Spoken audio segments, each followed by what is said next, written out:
What's up, everybody? I'm Director Brazil, and welcome to my podcast. Today's interview is with Nick Brzezinski, also known as Nicky Films.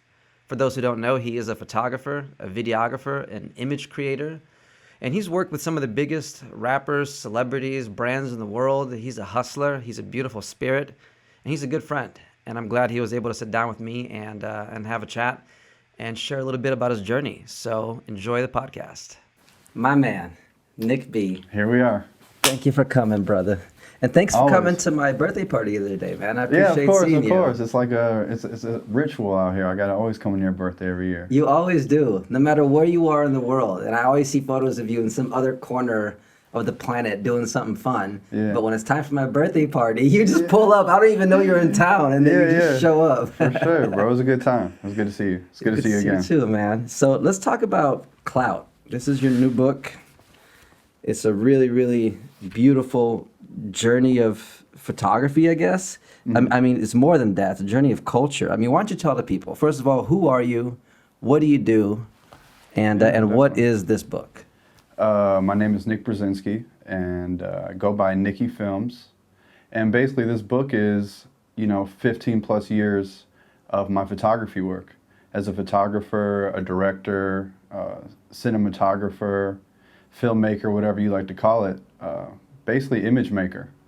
And this is entertainment, culture, lifestyle, rich and famous, celebrities, everything in between, Yeah. I mean, it's an incredible book, man. I mean, seriously, guys, go get it at thecloutbook.com. I mean, it's such a journey of culture. I mean, we got concerts, tours, all kinds of interesting art festivals. Some dude with a giraffe. Who's that? Young Dolph. Why don't you take us through some of these photos, man? Why don't you bring out, tell us a couple stories. Yeah, okay, you tell me what you're interested in, and then all right, I could probably fill you in because there's so many stories in there. The book is around 240 pages, and there's over 900 images laid out in the book. So, yeah, that's like thousands of stories at that point. Jeez, yeah, okay, I see Snoop Dogg in here. Yeah. I thought I saw Jay-Z earlier. I saw some Kanye in there, Lil Wayne. And then a lot of these too are like video stills, So, okay. So like the smaller ones are video stills as well. Gotcha. Then these bigger ones are photos. So. You were telling me earlier about a story with George Lucas. Is he in here? Is that photo in there? Yeah. Well, I have a photo with him at the end. I did like a yearbook photo, kind of collage at the end where it's me and about 100 celebrities on like a selfie kind of. Yeah. Yearbook style. So the book is called Clout. Why did you want to call it that? Why Clout? It kind of just occurred to me like, we got to call this Clout, it's a word of a generation. It is, man. I mean, like, I remember meeting you, what must have been like 20 years ago in Chicago. Yeah, for sure, we were both getting started, we were both skaters. Of course. In Chicago, just rollerblading around town with our cameras, filming our buddies. Is that how you got into it? Like, what was the start of you, Nick, the photographer? Was it skating first and then photography? Or yeah, for sure. I think it was definitely like skating was the catalyst for all this stuff, because I don't think without that we wouldn't be capturing these moments. We wouldn't have a reason to have the camera. Otherwise, us recording these stunts, we'd have evidence of our pursuits, our adventures. So somebody had to have that camera, Yeah. I think that's kind of what it was birthed out of. I think that's kind of grew from there. Was your family supportive of that, of you doing photography and video? Yeah, I think for the most part my family was pretty supportive. My grandmother, she herself was an artist. Everyone else in my family is mechanics, things of that nature. So it's kind of an art in itself. I was kind of the only one to kind of take that path off. Right. And really pursue it full time. That's great. Once, money was made and everybody respected it.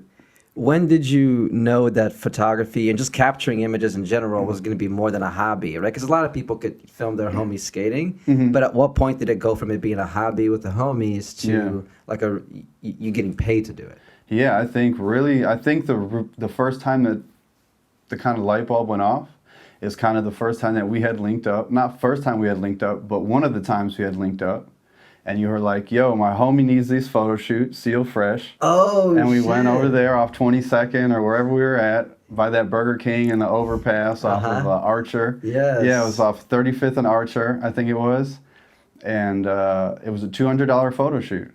And up until that point, I hadn't made any money with it. And you were the first person to actually put me on game and say, hey, you can make money doing this, and these people will pay you some money. So I went over there, and you kind of brokered the deal or whatever it was. I remember that. And then I shot his mixtape. Yep, I shot a group of guys, like 3 or 4 guys, I think it was. It took about an hour or two, and they gave me like $200 cash, and that was like the big light bulb. And that was really thanks to you, so. Oh, my God. You know what I'm saying? Like, for real, that's like a real story. Dude, I had no idea. Yeah, that's a real story. Because I remember that was like seeing... the first real photo shoot that I had got paid some money from, and I was like, okay, this could actually be something, you know? I actually didn't even know that because I had seen your work on your website at the time, and it looked so professional. I figured, Nick's got to be working with so many people. You know, I thought, we were lucky to have you. And then, I was just hopping around at that point, really, just still learning my craft and shit like that. Just shooting just for shits and giggles. Yeah, but you know, you're a big old influence out here, so, you know, that's why I'm here with you right now. That's why we're here together in the whole universe, and the energy's right, you know?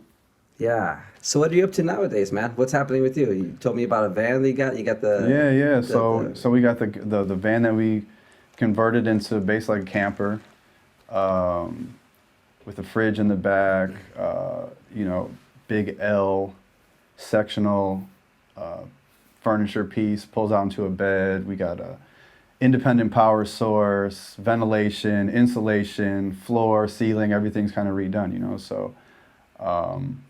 just taking it on hella trips, just going and experience nature and just getting back to, you know, getting back to yourself and getting kind of out of your head and into the world a little bit.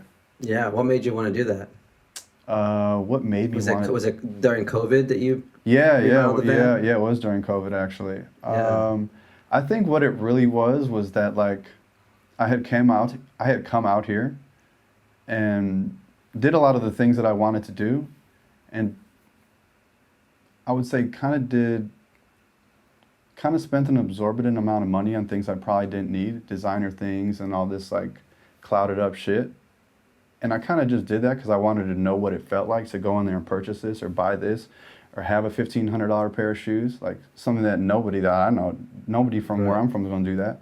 Right. But I just did that because I want to know how it feels. Mm-hmm. I don't want to make that a habit, you know? Right. But then, so then I had bought a Porsche, and the Porsche was cool. I bought a Porsche truck, and I loved the Porsche truck. But after a while, like, it had just got too much to just keep and maintain, and the gas and everything. And I was like, you know, I got to get rid of this because it's like, this really ain't even me. This ain't even who I am. I'm evolving into a whole nother person, you know?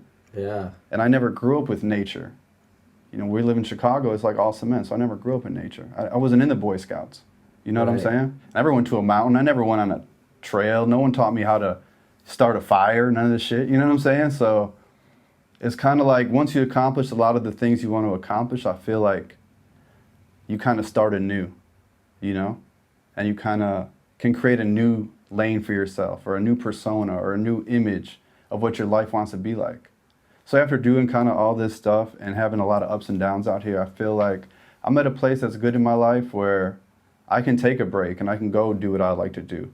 I don't need to be on the computer editing all the time. I don't need to be answering emails and dealing with clients all the time because I'm an artist. And as an artist, like, I need free time to go out there and just get in my head and get out my head. Yes. Have a notepad, write my ideas down, read a couple books, maybe watch a couple movies, do whatever, you know, sit by the campfire, indulge in whatever, may be happening at the time. But it's one of those things where I think as an artist, you're always having rebirths. You're always rebranding yourself. You're always like that phoenix that has to rise from the ashes because you have to constantly prove over and over and over and over again. You know, You have to prove your worth. You have to prove your artistic integrity over and over again. It's one of those things like once you're on, you're not just on. You have to continue to be, quote unquote, on. Yeah. You know what I'm saying? Yeah, yeah. And with that being said, you just have to, you know, really have to stay focused, and you just really need to stay consistent. Yeah, and evolve. Yeah, Yeah. you know, it's like I say it as artists, but I feel like a lot of people can relate to this that maybe aren't artists, but definitely people who are artists, it's like we are constantly reinventing ourselves. You know, we go through phases and stages, you know, where, like you said, maybe, you know, we needed to go through that phase of seeing what it feels like to get the material things, seeing what it feels like to get the luxury place or whatever, and then realize it's like, oh, that really doesn't impress me that much. And you start figuring out, like, okay, well, what actually makes me happy? Like, I love acai bowls. I don't give a fuck if they're $12. You know what I mean? Like, I love a delicious acai bowl. That's worth the money for me. A really good acai bowl. You know, little things like that. You know, like a great neck pillow when I'm flying. You know, like a nice memory foam one where like the small things. It's a small things, you know. But it's like we needed to go through that phase of just trying shit to realize, because it's you know, neither of us came from money, and it's not like we're balling out of control now. But we're consistent, you know, and we're getting paid for what we do. But, you know, when people with money tell you that having money doesn't make you happy, it's like, well, easy for you to say. Well, let me make some money and find out. Of course. You don't know till you try. You don't know till you try, you know. And it's like, you know, this year was probably my biggest year growth-wise. It feels like to me that my biggest year where I achieved certain kinds of successes that I hadn't before. And I felt super stressed. You know, and like I thought that just having those things, then I was gonna magically feel better, and it's like you don't. It's like, wow, I'm achieving stuff, and now I'm stressed because I'm worried about losing it. It's like, oh, so really the experience of richness, the experience of abundance, really comes from, I think, maybe gratitude, right? Of course, you got to be grateful for what's going on. Because there's always something more. You got to count your blessings. You know what I'm saying? There's always something more, and sometimes you got to go through tumultuous periods, and sometimes you got to go through materialistic excess just to feel what that feels like, because it's part of the journey. It's part of the journey as a human being. It's part of the journey as an artist. You know, because I started at the bottom, and I've been to the mountaintop and seen everything in between. Now I don't need to stay up there, because I'm really not from up there. I can observe, I can work, I can move around, you know, like the planets do the sun. You know what I'm saying? I don't necessarily have to be a part of that, because I'm an artist. I have 1 foot in and 1 foot out of everything that I do. Because I never fall too far down the rabbit hole. You know what I'm saying? That could be detrimental to everything. And being a videographer, I feel like we get to see a lot of different rabbit holes. You know, from growing up in Chicago, I know we both have shot a lot of like real gangster rap videos. Where it's like people just pulling out all their guns and all the drug money and everything, like just having you in the middle of a crime scene, basically. Getting fingerprints all over it. Oh, for sure. I remember. Like, we were just kids, just getting so involved in some deep shit. But they were nice people. They were good people. But like, we were in some wild situations, man. Of course, Chicago just really birthed that hustle, I think, in both of us. You know, it's one of those places where your hustle is respected. It's not your clout. It's not your follower count or your likes. It's like your hustle really gets you respected in Chicago. And we hustled hard for a long time. And we hustled for the city, and we hustled for a lot of people that were there. Good people, some bad people, some, you know, people that really helped us out. So I always have my heart in Chicago, and I always try to inspire people from Chicago as well. There's just so much talent there. There's a lot of talent there. Untapped talent. Why do you think so much of the talent is untapped? Well, other than having like an outlet or a platform, I don't know. I think it just gets overlooked, you know. I think it just gets overlooked or overshadowed, maybe just overshadowed by other, you know, other people or places. But how did you put yourself on? Like, how did you go from being overlooked to working with the biggest artists in the world? I think I just overworked myself, you know. I think at one point I was doing like 3 videos a day type of shit, you know. Filming, editing, turning around, being in everyone's face, you know. Being slightly annoying, dropping people's videos without their approval, just banging shit out, going crazy. You know what I'm saying? Like, I think that's how a lot of people in Chicago got on, is that real drill, like that over and over. That's how Famous Dex got on. That's how a lot of people got on, just nonstop. Because what else are you doing in Chicago? It's like, that was my escape, you know? Yeah, and I think it's a good training ground. Through the camera, really, you know? Yeah. And then I got to be involved with all these different people and places of the city that I would never be around otherwise, whether it was good or bad. You know what I'm saying? And maybe having the lack of abundance and opportunity in Chicago made it to where we had to hustle. Yeah, So it's like and your imagination and creativity Yeah. doubled. Out here, it's just like, oh yeah, everyone's pretty and everything looks great and everything is worthy of film and everything, you know. In Chicago, it's like you really had a location scout. You really had to cast people. Like, you really had to be on top of your shit to make your vision come to life. Yeah. You know what I'm saying? I'm really grateful that I grew up in that environment. For sure. And it just taught us just to be self-sufficient, just to make it happen with few resources.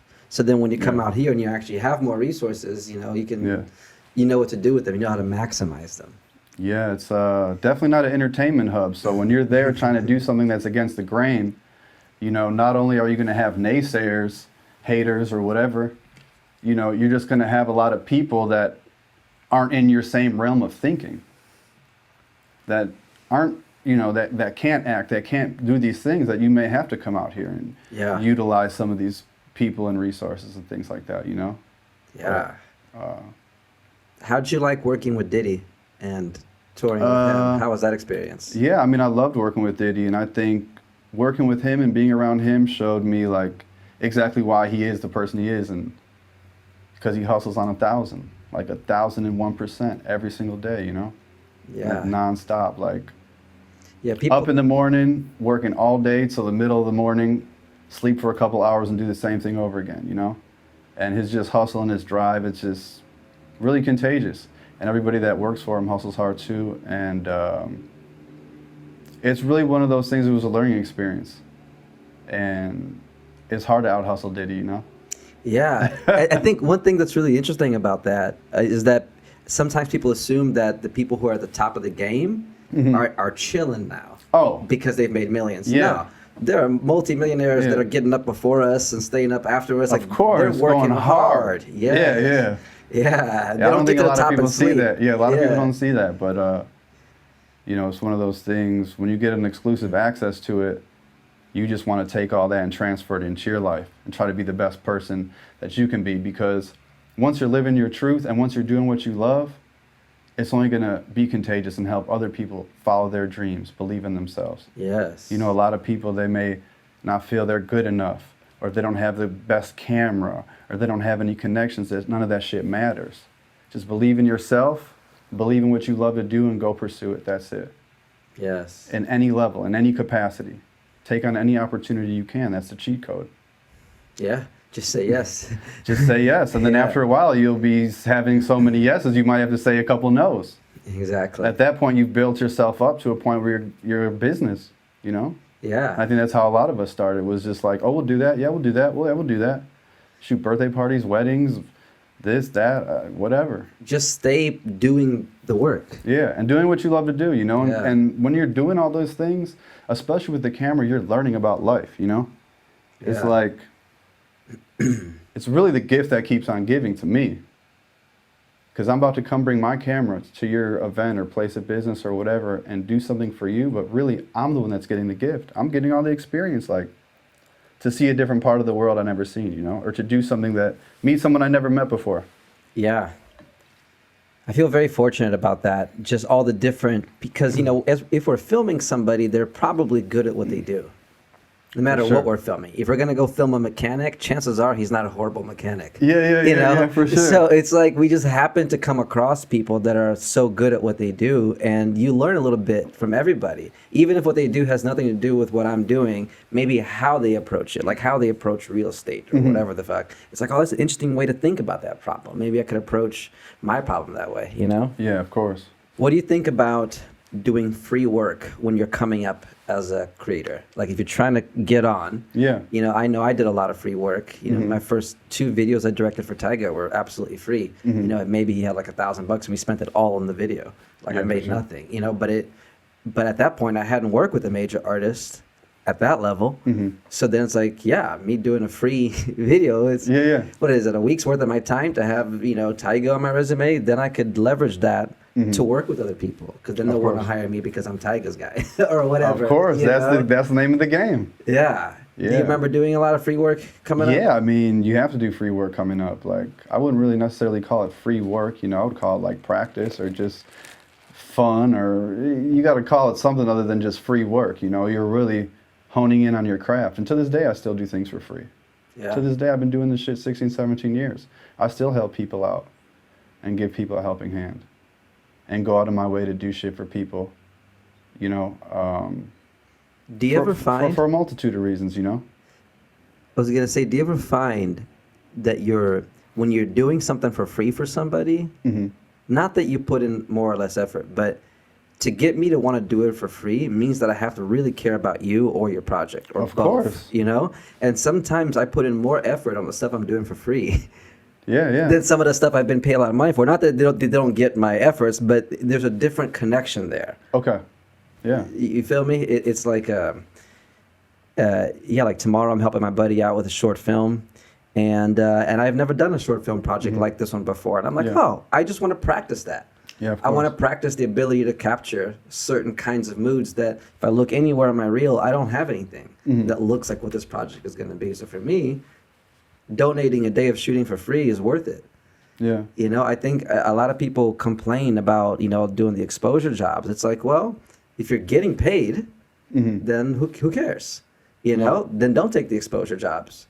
But if you're not getting paid, you might need to take some exposure jobs because you got to just keep working anyway. Because it's like you could show up for free and help them out so well that they need you on the next one. Oh, for sure. And then you say, well, I can't come unless I'm gonna need some dough. Or Yeah, whatever. yeah. Make yourself indispensable. Like So much free shit has turned into opportunities. Yeah. That have just been, boundlessly resourceful. Like this thing might lead to this person, that leads to this person, and now you done this job, got this paycheck, met this person, and like now you're at Diddy's house. Yeah. And that's how that works.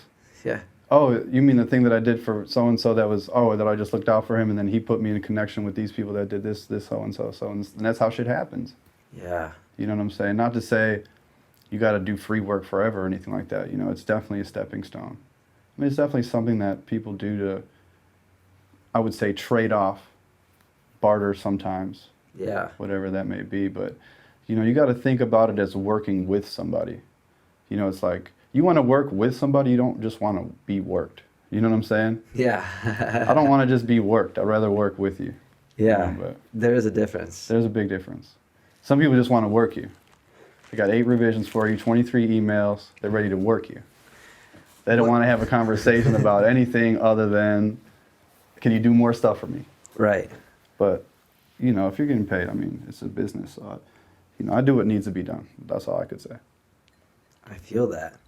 Let's do a rapid fire section right now. Okay. Where you just rattle off, maybe we can both do this, mistakes that we've made in the game.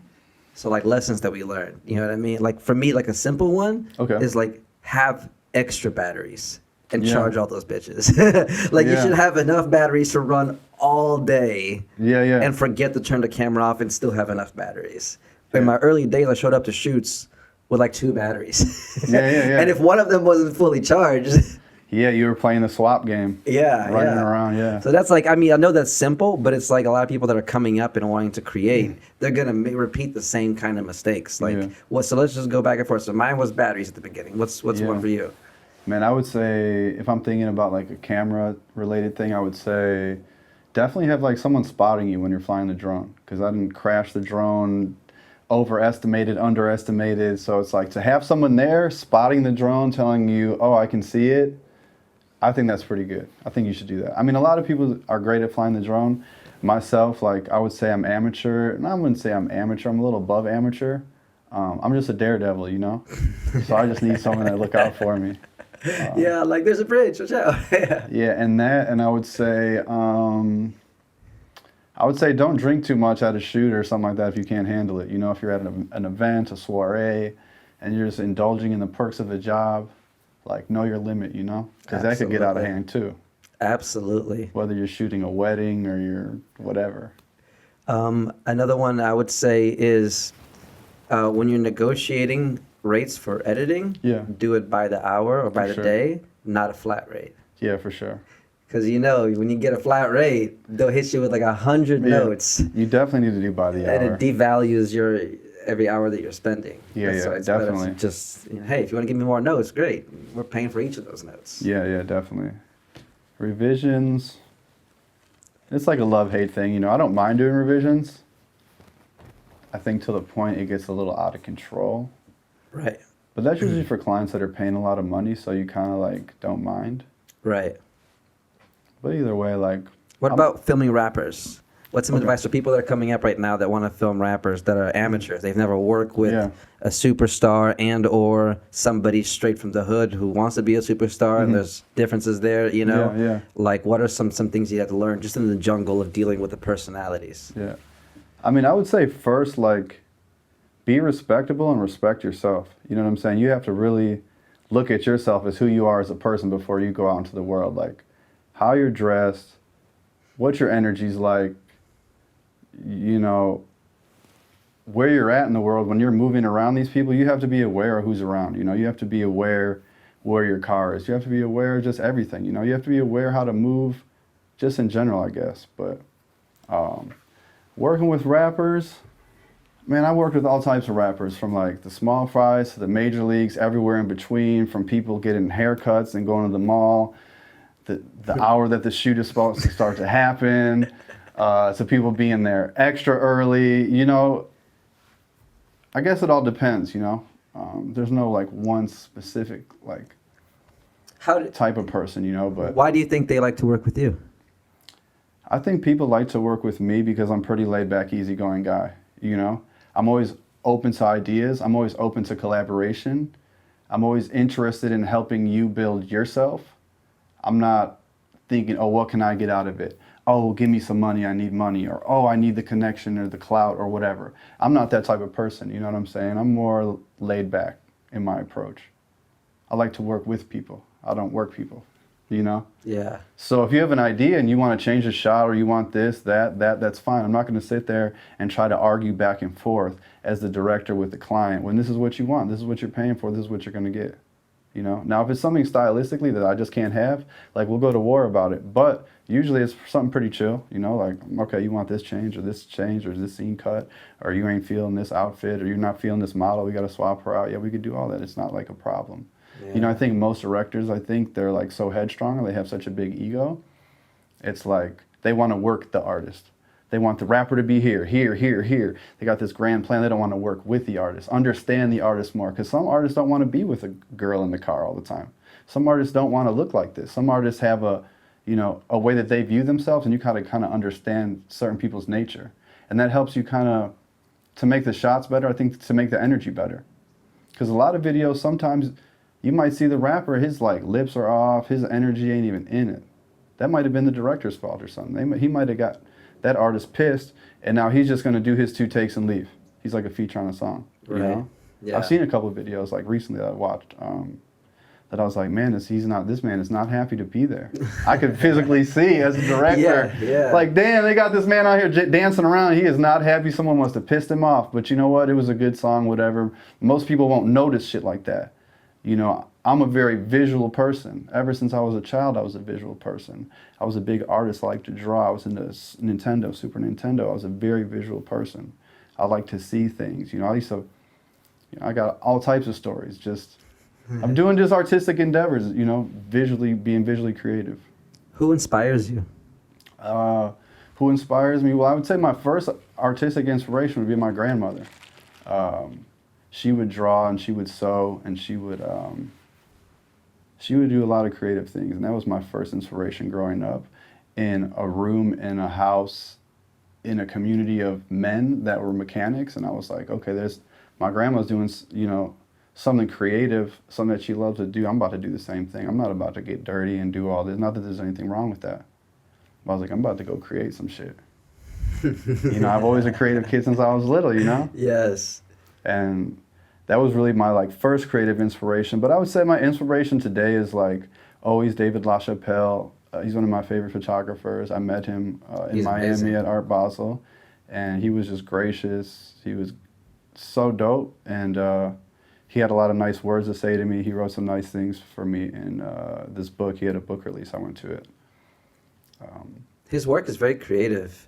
I like the audacity in his work. Yeah. Like that one with Tupac in the bathtub with all the gold chains around him. He did classic. The Kanye West with the Christ cross on his the thorn thing for Rolling Stone. I mean, he did some Michael Jackson ones that were crazy. Mm-hmm. Yeah, he's really inspired. Yeah, I mean, I think I think a lot of the best artwork is artwork that confronts you. You know, artwork that might be political or, you know, that's the best type of artwork to me.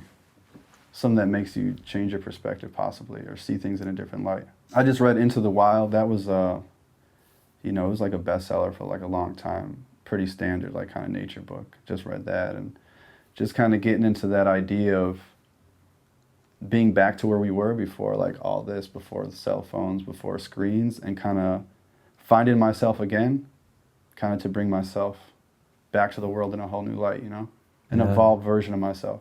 What have you found so far? What have I found so far is like loving yourself is key. If you don't love yourself, it's like you have to love yourself first. Yeah. Because without loving yourself, how are you going to love the camera? How are you going to love your job? How are you going to, you know, love recording or whatever it is that you do? How are you going to love your spouse or your child? Like, you have to love yourself. Self-love is everything. And I think a lot of people get maybe discouraged or feel like they may not be up to the task working with these certain rappers or, no, you're there, you're good. Just love yourself, believe in yourself. Like I said, respect yourself and just do that shit. You know, there's like nothing to be afraid of. That's what I would say. You know, there's no reason to be afraid of any of this shit. You know what I'm saying? There's really not. It's like, I've gotten to a point in my life where it's like all the puzzle pieces in my brain are like falling into place. And to think about everything that's in the book, you know, there's a lot more on the way. And it's a lot easier than you might think it is, because you're the one that's creating the barrier or the wall in your life. And you got to break that wall down and just go. Yeah. You know what I'm saying? It's like our belief about what's possible has such an effect on what we try. Of course. The only person in your way is you dig? That's how I feel. So I've been in my way for so long, bro. You know, and then I evolve and then I get in my way again. And then I evolve and then I get in my way again. It's only me getting in my way. You know what I'm saying? It's not like, oh, fuck this person or that. I don't delegate negative energy towards anybody. You know what I'm saying? I don't have that really in me to hate another person or to be outwardly disrespectful to another person. I don't need all that in my life. You know, the only person that's stopping me is me. So I got to keep loving myself, keep learning myself, relearning myself, loving myself, building and building and building. It's going to make better art, better connections, better relationships. Your life is going to be better for it the more that you love and the more love that you share to others, you know? That's just common sense. That's like changing the world type shit. But no, but that's so true. And it sounds so simple because it is that simple. Yeah. I think sometimes we look for the complicated answers. Yeah. But it really is with that self-love and loving others. It's realizing that we are the source of love. You know, if we want to see a happy world, be the happy world. Yeah. You know? For sure. I mean, and there's days where it's like, you don't want to do this shit or you're upset or you're mad. You know, it's the ups and downs of being an artist. But, I mean, at the end of the day, it's like the reward always outweighs the risk to me. Yeah. And you know what I've learned this year? I've learned the power of surrender. I don't know if you've read into it. I guess different people have different definitions for it. Yeah. But in the context of where I learned it, it's about accepting what is. And I used to feel like I either wanted to change everything or it was perfect, right? And it's like, no. I can accept what is so that I can change it. Here's an example. When I would get really, really tired, granted I just had a coffee now, so this is probably a bad example. But I would do things that would like stimulate me to stay up. You know, and I would be stressed like, no, I shouldn't be tired. No, I should have energy. I should be getting work done today. Why aren't I getting work done today? And then I'm stressing about the fact that I'm tired, adding suffering to the whole experience. And then once I learned to just surrender to it and say, hey, I am tired today and that's okay. Once I stopped resisting the fact that I was tired, I got a little bit of energy. Yeah. Because I wasn't resisting it. I surrendered to the what is, you know, and that's been helping me a lot.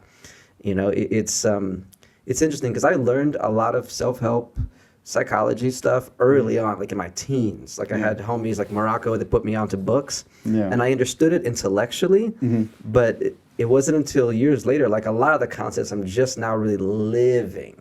Yeah. You know, like I always got it. I was a positive guy, and I could talk about it's like, you know, I could talk. Because you've experienced it at this point, over and over and over again. Yes, I have made money and lost money and made money and lost money and lost everything again and built it all back up again. You know, I've had breakups and new relationships and breakups. It's like I've had enough shit fall apart and rebuild back up again just to know that it's gonna be okay. Yeah, for sure. I could build a multi-million-dollar company. Hopefully, I won't lose it all, but if I do, it's okay.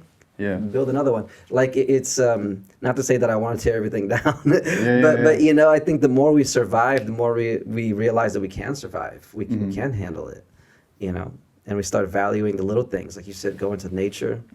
For me, this year I started skating more. Yeah. I went back to Kentucky and visited some of the homies from back in the day, and went to the first skate park where I learned to skate, where I had my first kiss. With the first time I went to the rent-a-center where I rented my first camera. Before I bought a camera, I used to rent like the VHS shoulder cameras, you know? And I just went there and I was like, yo, I used to dream about just owning a Handycam. Like that was a dream for me. Yeah, I mean, I'm thinking about, if you think about old dreams that you had that you accomplished, it's like, it's crazy to think about like, that's all I wanted? Now you want so much more, you know, and you couldn't even fathom that this is what you wanted after you've accomplished so much that you never would have thought you'd accomplish, you know. Yeah, and that's why it's always good to look back at your prior self and kind of compare and contrast to your new self. Just see how far you have came. Yes, and it's not like it's. I think that what I learned is that I'm not going to stop achieving new things just because I'm grateful for what I already have. Yeah. It's like I used to be driven by the feeling of like I don't have anything, so there I must get the things, you know? But I don't need to be in a state of not having something to want to achieve something. Does that make any sense? Yeah, like it's possible for me to be, it's actually better for me to be grateful, feel abundant. Like what I have right now in this apartment, this is the dream. This is as good as it. Like embrace the beauty of it. Of course. And then I can achieve the next thing from a state of abundance instead of being needy. Instead of being like, oh, I have to work at this. Yeah, we're going to work. Yeah, no, I feel you. I mean, it's just one of those things where you just can't get caught up in the rat race of it all. Like sometimes you may not feel fulfilled or you may want to get to that next level. And I feel where you're coming from because I've talked to my homie too, and it's like, you know, we always want more or we want to get to that next level or whatever it is. And my boy is just like, yo, like, why are you tripping? Like, we already made it. And I'm like, how? Like, what do you mean we made it? It's like, okay, well, you wake up, you get to do whatever you want to do. You have some money in your bank account. You can go wherever you want to go. You have great people in your life, family that loves you, you know, camera equipment that you can do whatever you'd like with. And it's like, once you start thinking about the things that you have and becoming grateful, it's just like, shit. If this is what made it feels like, it feels pretty fucking good, you know? But you can always aspire to have more and want more, I feel like. Yeah, because I think to get more, we have to give more. Yeah. You know, so I think having the goals of saying like, oh, you know, like for me to have the goals of building a multi-million-dollar company means that I have to deliver multi-million dollars worth of value to people. It means I need to create art that's going to touch people that much, you know, to be worth it. So it requires a growth. But before we wrap it up, I just want to ask you, how would you like to be remembered? How would I like to be remembered? Yeah. Man, how would I like to be remembered? I don't think anyone's ever asked me that question before. Man, I just think the first thing that comes to mind is a good person. You know, I think a lot of people will remember me as a good person. I don't have many enemies, do great business and great work, and all the people that I work with invest in themselves and work hard for their image and for their art and their craft. That's why they come to me and to you and to other people that are in our circle of friends, because I feel like we care enough about them, similar to how they care about themselves, and we just want to help. And the more that you give, it's like, it's going to come back. Because that guy might have 5 guys that need a video that has 10 guys that need a video. Now you got 25 videos, and now you're delegating it out to this editor and that editor, and now you're running a whole business before you know it. So you just can't be afraid. It's Just learn your camera. Once you learn your camera, the technical aspects of having a camera, how to set the f-stop, the shutter speed, the white balance, like how to make things properly exposed. Once you know the technical aspects, it's like you're limitless. Don't ever hold yourself back because you're in this neighborhood, or you're in this city, or this town, or you don't have anything to shoot. You have to make your own thing to shoot. You know what I'm saying? You might have to shoot truckers on the side of the road till you get to shoot what you want to shoot. You might have to shoot bar mitzvahs and weddings and birthdays and funerals, and you might have to photograph Little League and ballet or whatever, until you get to where you want to be at artistically, creatively, and all that shit is just paid practice, So yes, bro. In my opinion, I couldn't agree more. I mean, in my opinion, and in our line of work, it's like, what is one day out of your life? Yeah. It's just an adventure.